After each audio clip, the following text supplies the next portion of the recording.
कंहिंजो पुछो कीअं भड़के इश्क अंदर में त तीली ॿारे हीअं ॾिनमि आग कखनि खे। दोस्तो बाहि जेकी तव्हां ऐं असां रोज़ु ॾिसूं था, पंहिंजे पूरे अदब खे अगरि पाण ॾिसूं त कंहिं बि जेको आहे बाहि जी साराह न कई आहे। मिसाल तौरु पाणी जी साराह पाण कयूं था, धरती जी या मिटी जी साराह कयूं था, ऐं उहा शइ जेकी माज़ी में कॾहिं ख़ुदा रही चुकी आहे, कॾहिं माण्हुनि उन जी पूॼा कई आहे, अॼु जे अदब में उन जी का वैल्यू न आहे, जंहिंखे पाण चऊं था बाहि। तव्हां सोचो ज़हन में बाहि, तव्हांजे ज़हन में का बि अहिड़ी ॻाल्हि न ईंदी पॉज़िटिव, तव्हां चवंदा बाहि यार इट्स समथिंग नेगेटिव, का अहिड़ी शइ तव्हांजे ज़हन में ईंदी ॼणो त का इहा शइ नेगेटिव आहे। पर तारीख़ी पस मंज़र में अगरि असां बाहि खे ॾिसूं त बाहि इंसान जी एवोल्यूशन में, इर्तक़ा में वॾो रोल प्ले कयो आहे। मिसाल तौरु जॾहिं इंसान बाहि खे कंट्रोल न कयो हुयो, हाणे बाहि त एग्ज़िस्ट करे पई धरती ते, पर उनखे दिमाग़ सां कंट्रोल करिणो हुयो, इंसान खे इहो सिखणो हुयो त इन खे कंट्रोल कीअं कजे। जॾहिं उन कंट्रोल न कयो हुयो त पोइ उहो जॾहिं गोश्त खाईंदो त उन में हार्मफुल जेके बैक्टीरियाज़ हूंदा उहो बि खाईंदो हुयो। जॾहिं उन बाहि खे कंट्रोल करणु सिखियो त हार्मफुल बैक्टीरियाज़ खां बची सघियो। अञा इन खां वॾी अगरि असां बाहि जी इजाद ॾिसूं त बाहि सां जेके लोह जे दौर में औज़ार ठहिया, हर ठहियो, इन खां अलावा कुहाड़ियूं ठहियूं, कातियूं ठहियूं, जंहिंसां जेको आहे पाण अॼुकल्ह भाॼी वग़ैरह कटियूं था, त एॾियूं अज़ीम जेको आहे इजादातूं असांखे बाहि ॾिनियूं, ऐं उहा बाहि अॼु जेको आहे पाण खे कंहिंखे यादि कोन्हे। सो खोड़ सारनि दोस्तनि जेको आहे इहे रहिया हुया ऐं सवाल हुया त बाहि जे बारे में हिकिड़ो वीडियो ठाहिजे, बाहि हमेशह मथे छो हूंदी आहे, ऐं लेफ्ट हैंड छो न हूंदी आहे, राइट हैंड ते छो न हूंदी आहे, या ॿिया खोड़ सारा सवाल, या बाहि हेठां नीरी छो हूंदी आहे, मथां वरी येलोइश छो हूंदी आहे, या उनखां मथां वरी जेको आहे उनजो कलर ॿियो छो हूंदो आहे। इन्हनि सभिनि शयुनि खे पाण सम्झंदासीं जेकॾहिं पाण साइंटिफिक मेथड सां बाहि खे सम्झण में कोशिशि कयूं त बाहि it is just chemical reaction, हिकिड़ो केमिकल रिएक्शन आहे जेको टिनि शयुनि सां ठहे थो। टे शयूं कहिड़ियूं आहिनि? हिकिड़ो त फ्लेमेबल मटीरियल, यानी जंहिं मटीरियल खे बाहि लॻे। ॿियो त हीट जी एग्ज़िस्टेंस, यानी गर्मी जी मौजूदगी। ऐं टी शइ जेकी असांखे कमु अचे थी उहा आहे ऑक्सीजन, जेकी पाण साहु खणण जे लाइ खणंदा आहियूं। इन खां बग़ैर बि बाहि जो गुज़ारो न आहे। सो हाणे इहे टे शयूं जॾहिं मिलंदियूं आहिनि त पाण खे बाहि नज़र ईंदी आहे। बाहि हाणे इहो थिए छा थो, हिकिड़ो फ्लेमेबल मटीरियल आहे, फ़र्ज़ु कयो वुड मां खणां थो काठ। हाणे काठ जेको आहे फ्लेमेबल आहे, उनखे जॾहिं असां बाहि था ॾियूं त उन जे मालिक्यूल्स में चुरपुर अचे थी, ऐं उन जा जेके हाइड्रोकार्बन्स, असल में जेके फ्लेमेबल तक़रीबन पाण वटि मटीरियल्स आहिनि उहे हाइड्रोकार्बन्स आहिनि। हाणे उन्हनि में जेको हाइड्रोजन ऐं कार्बन आहे उहो मथे अचे थो हीट जे करे, जेके असां उनखे हीट था ॾियूं, ऐं उहो रिएक्शन करे थो ऑक्सीजन सां जेकी असांजे एनवायरनमेंट में मौजूदु आहे। हाणे जेके ऑक्सीजन जॾहिं कार्बन सां रिएक्शन करे थी त कार्बन डाइऑक्साइड ठहे थो, ऐं उहा ई ऑक्सीजन जॾहिं हाइड्रोजन सां रिएक्शन करे थी त वाटर थो ठहे। इहा सॼो जेको आहे केमिकल प्रोसेस आहे पंहिंजी बाहि जो। हाणे सुवाल आहे त बाहि मथे छो थी वञे? उनजो सिंपल मेथड आहे त डेंसिटी खे, ग्रेविटी खे जेकॾहिं असां सम्झंदासीं त ग्रेविटी कोल्डर जेके कूल मादा हूंदा आहिनि, थधा मादा, उन्हनि खे वधीक छिकींदी आहे। उहो इन जे करे त उहे कंसंट्रेटेड हूंदा आहिनि, उहे घाटा हूंदा आहिनि। जेके गरम मादा हूंदा आहिनि उहे हिक ॿिए खां परे हूंदा आहिनि, उन्हनि जा मालिक्यूल्स हिक ॿिए खां परे हुजण जे करे उहे हल्का थी वेंदा आहिनि, जंहिंजे करे उन्हनि ते ग्रेविटी घटि लागू थींदी आहे। हाणे थींदो ईअं आहे जॾहिं बाहि जंहिं जॻह ते ॿरंदी आहे त उते उहा मैक्सिमम में मैक्सिमम गरम हूंदी आहे।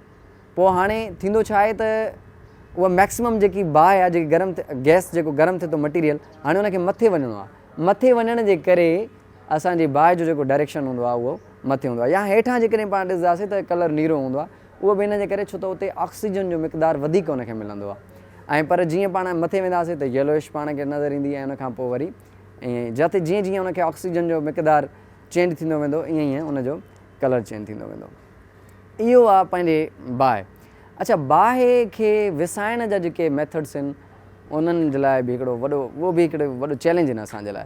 मिसाल तौरु अगरि बाहि असांजे काठ खे लॻे थी त सिंपली असां वञी हुन ते पाणी हारींदासीं ऐं बाहि पंहिंजी उजी वेंदी।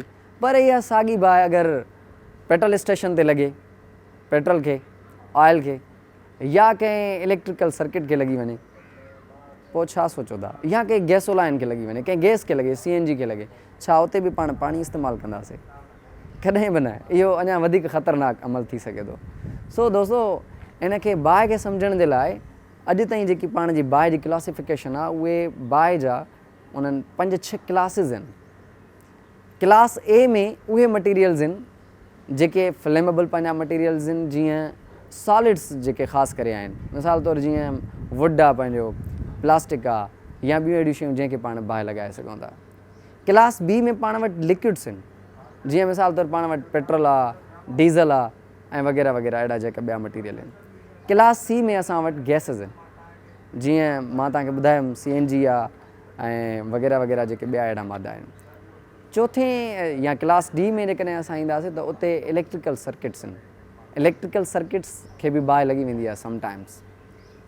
ऐं उनखां अॻिते ईंदासीं पाण F क्लास में, त उते पाण वटि ऑयल हूंदो, फूड वारो। तव्हां ॾिसंदा हूंदो कॾहिं कॾहिं असां खाधो पचाईंदा आहियूं त उते बि जेको आहे पाण वटि बाहि लॻी वेंदी आहे, जेको ऑयल असांजे फूड में मौजूदु हूंदो आहे। हाणे इन्हनि सभिनी क्लासिस जे लाइ एक्सटिंग्विशर या इन्हनि खे उझाईंदड़ अलॻि अलॻि आहिनि। हाणे ईअं न आहे त को पाणी जेको आहे उहो सॼनि जो एक्सटिंग्विशर आहे, या पाणी जेको आहे सॼनि खे उझाए सघे थो। पाणी सभिनि खे कतनि बि उझाए नथो सघे। पहिरियों क्लास जेको आहे उन में ईअं थिए थो। अच्छा, हाणे मां तव्हांखे पहिरीं हिकिड़ी ॻाल्हि ॿुधायां, इन जी मां ट्रायंगल जेको आहे उहा तव्हांखे वीडियो में नज़र ईंदी।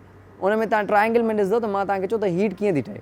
त हीट जो जेको हिकिड़ो पासो आहे उहो ऑक्सीजन आहे ऐं ॿियो पासो हीट आहे ऐं टियों पासो उनजो फ्लेमेबल मटीरियल आहे।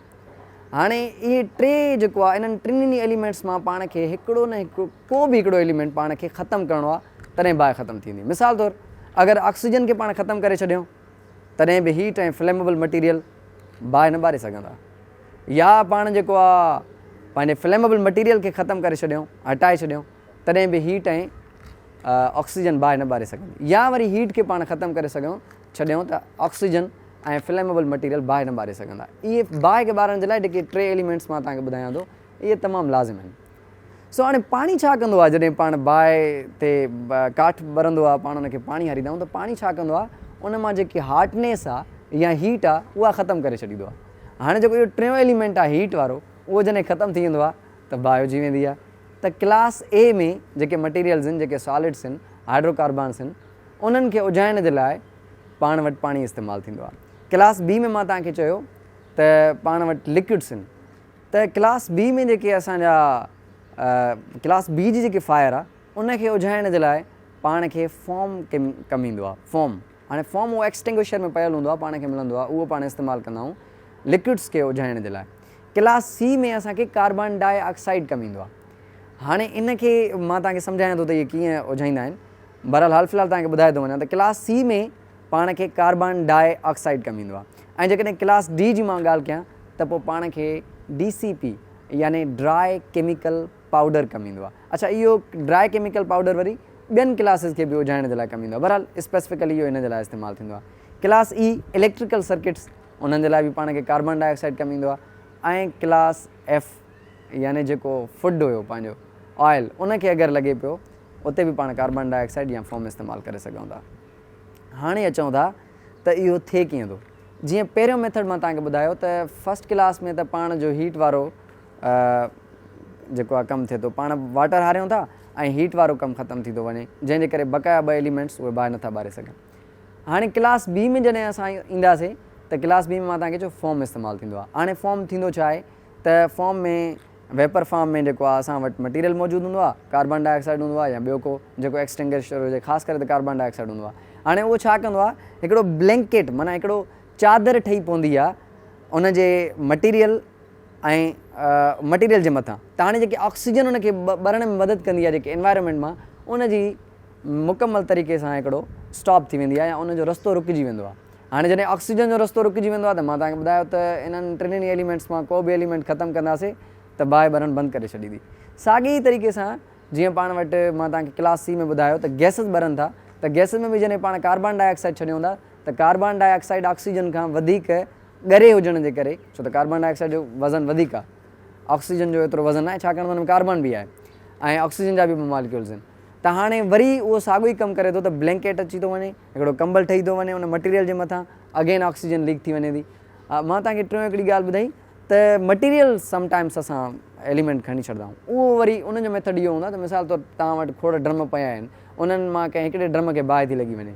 हाणे तव्हां ॾिसो था त मां वटि अहिड़ो को केमिकल पाउडर या कार्बन डाइऑक्साइड या रिक्वायर्ड एक्सटिंग्विशर उझाईंदड़ कोन्हे, त पोइ तव्हां छा कंदा आहियो त बक़ायो जेको तव्हां वटि मटीरियल आहे, फ्लेमेबल मटीरियल, उनखे परे करे छॾींदा आहियो ऐं इन करण सां बि पंहिंजी बाहि उझाई वेंदी आहे। मां सम्झां थो त तव्हांखे सॼो इहो टॉपिक सम्झ में अची वियो हूंदो ऐं जेकॾहिं तव्हांखे इहो टॉपिक सॼो सम्झ में आयो आहे त ऐं वणियो बि आहे त पोइ असांखे सब्सक्राइब कयो ऐं बेल आइकन जे बटण खे दॿायो ऐं कमेंट्स में असांखे ज़रूरु ॿुधायो त कहिड़ा टॉपिक्स हुजनि जिन ते असां पंहिंजा नेक्स्ट वीडियोज़ ठाहियूं।